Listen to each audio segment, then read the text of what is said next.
Hello and welcome to week 2 of the watercolor class.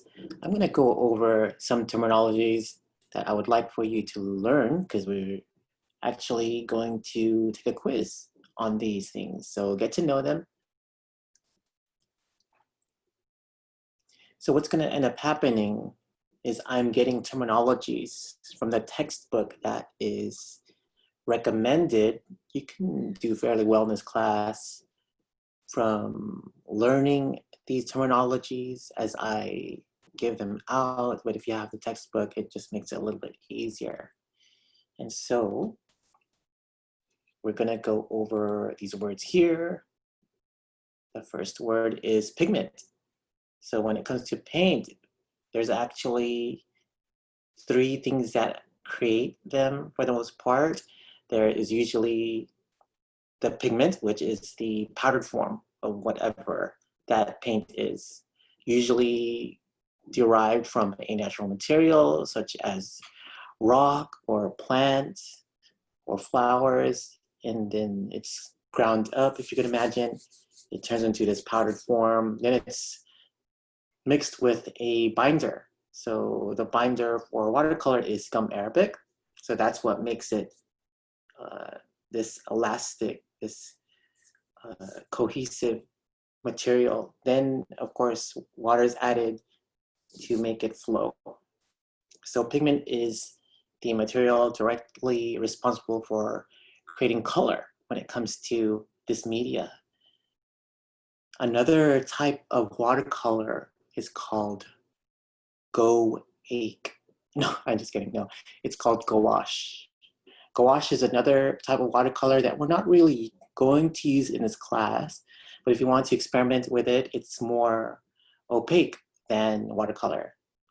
You'll notice that if you've tried it, if you tried the watercolor already, then you'll notice that it's pretty transparent, which is the next word we're going to talk about.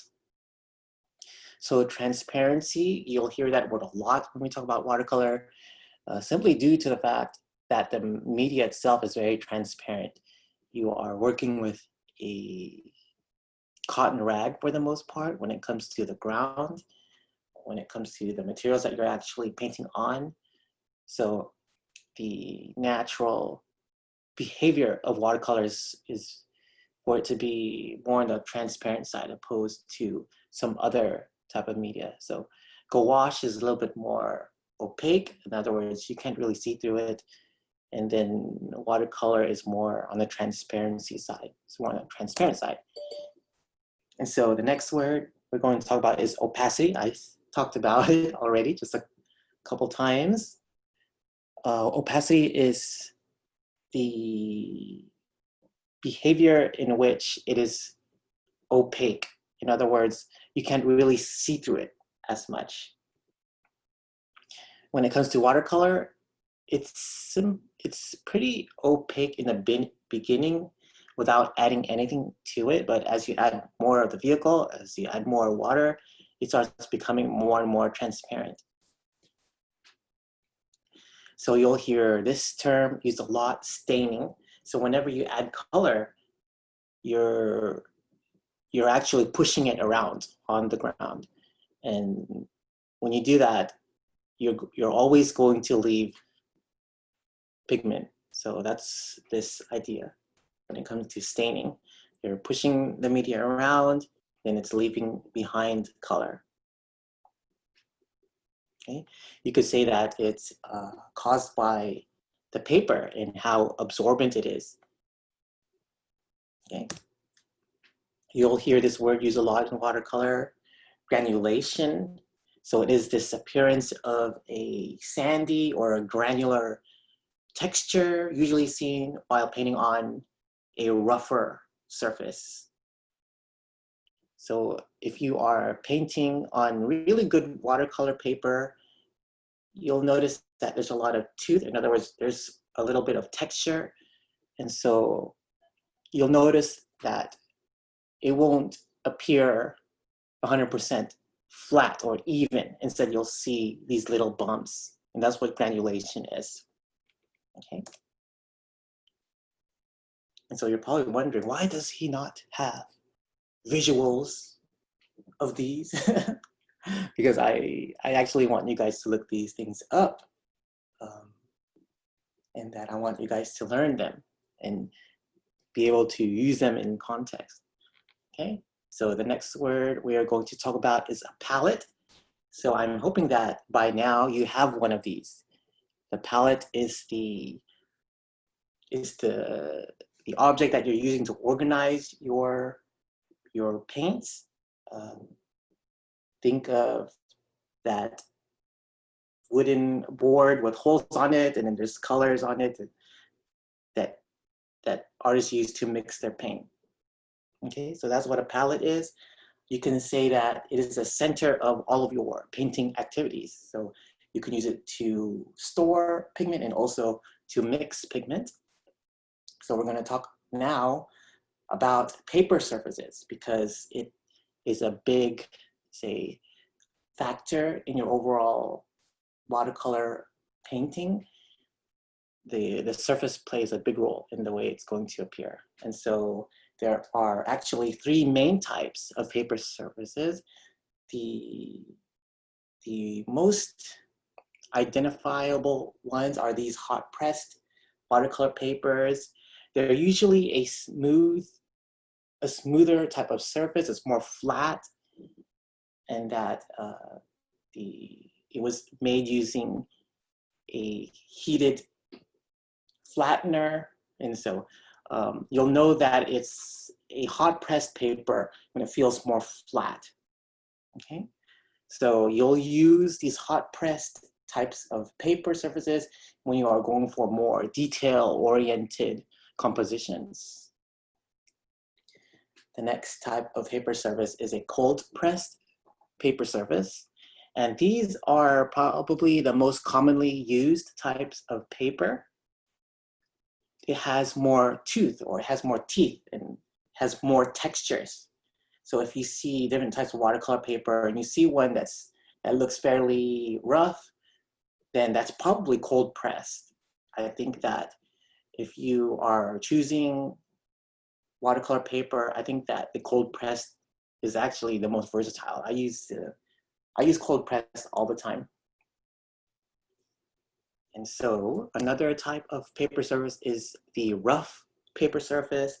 These are more distinctively texturized, so the tooth is a lot more exaggerated. So it's almost, if you can imagine, it looks like it's still fur, or it still looks like it's still cotton, or whichever material it is derived from. It's very rough. And people don't really use rough unless they are planning to use a dry brush technique. And that is something that we're going to talk about eventually later. So get to know these different paper surfaces. One more type of paper surface is a tinted paper.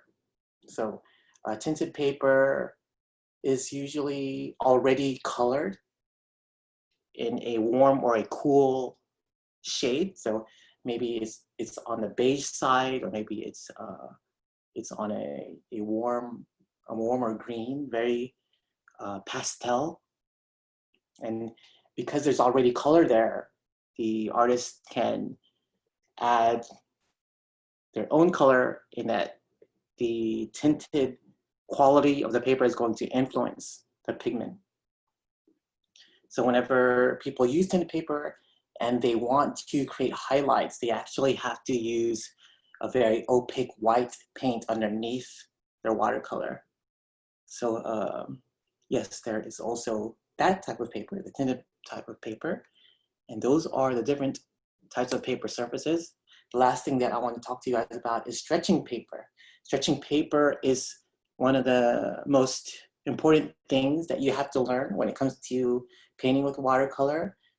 There's a lot of papers that you can get away with in terms of you can just start painting right away and you can make some pretty nice work.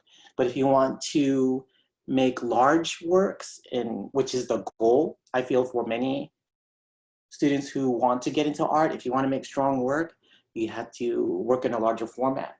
And you can't really do that with some of the smaller paper, because if you can imagine, you're going to end up putting a lot of water on the paper, and that if it's not already stretched out, and that it is somehow mounted on a surface, that then when you start adding water, it's just going to start crumpling up. It's going to start buckling. So it's really important that you learn how to stretch paper. I have an upcoming activity that you guys are going to check out. It is the way I usually stretch paper. I actually use a stapler. So there are different ways to do it. I see some artists stretch paper using the gum tape or even painter's tape, but I feel like that's not really as reliable as using a stapler. So it really depends on you, what you are comfortable with. I would try both, or I would try the stapler and the gum tape technique and see which one you like. So stretching paper is very important. And what else can I mention here? I guess that is it. I should mention that when you guys are painting, if your tubes of paint get really dry and that you can't take the cap off, you have to use warm water. Okay, so just a little hint there. And so anyhow, I hope that you guys find this list useful. Remember to get to know them as you will be quizzed upon them. Let me know if you have any questions.